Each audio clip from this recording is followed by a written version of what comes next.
Les cadres en carbone Merida sont fabriqués par des spécialistes dotés de dizaines d'années d'expérience dans le domaine des matériaux composites.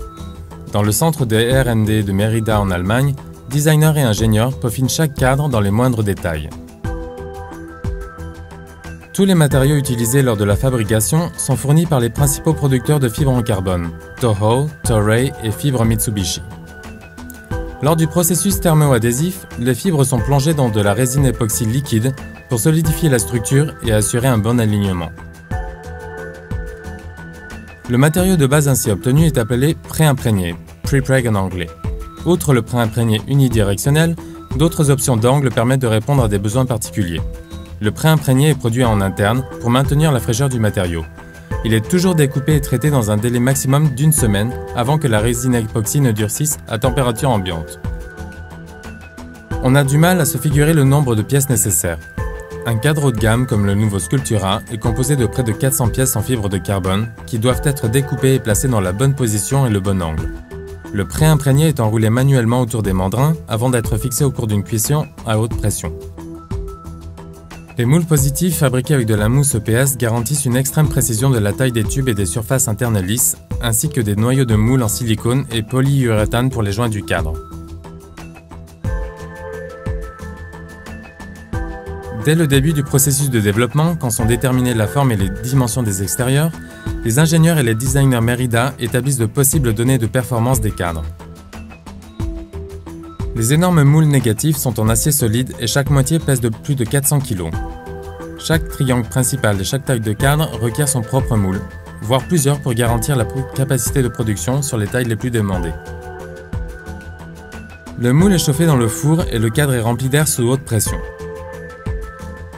Cela comprime la couche de fibres, élimine l'excès d'épox à travers les trous de drainage et condense le matériau composite.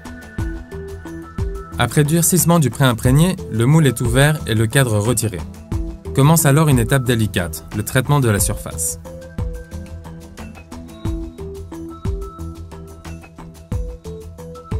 Avant l'insertion des interfaces en aluminium pour les composants joints, aucune trace de résine ne doit être présente sur la surface. Un traitement CNC précis est apporté à tous les joints. Seule une précision maximale peut garantir la cohésion de tous les composants du cadre.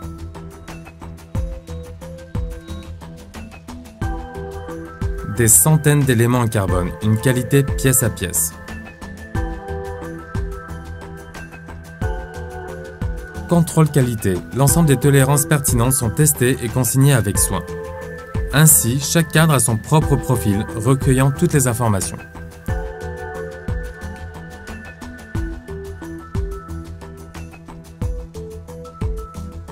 Pour des finitions parfaites, il faut un traitement considérable depuis la base. La peinture du cadre en carbone Merida constitue une étape très élaborée et lente.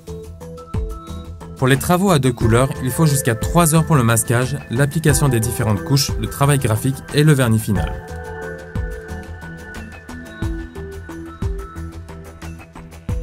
Contrôle qualité par inspection visuelle. La moindre trace de poussière peut entraîner des traitements postérieurs coûteux.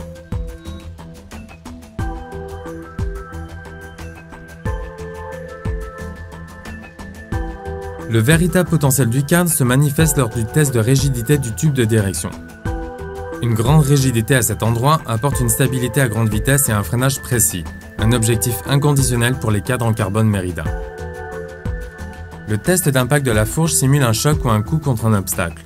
Nos bancs d'essai sophistiqués simulent la fatigue provoquée sur le cadre en carbone Merida par les forces d'entraînement.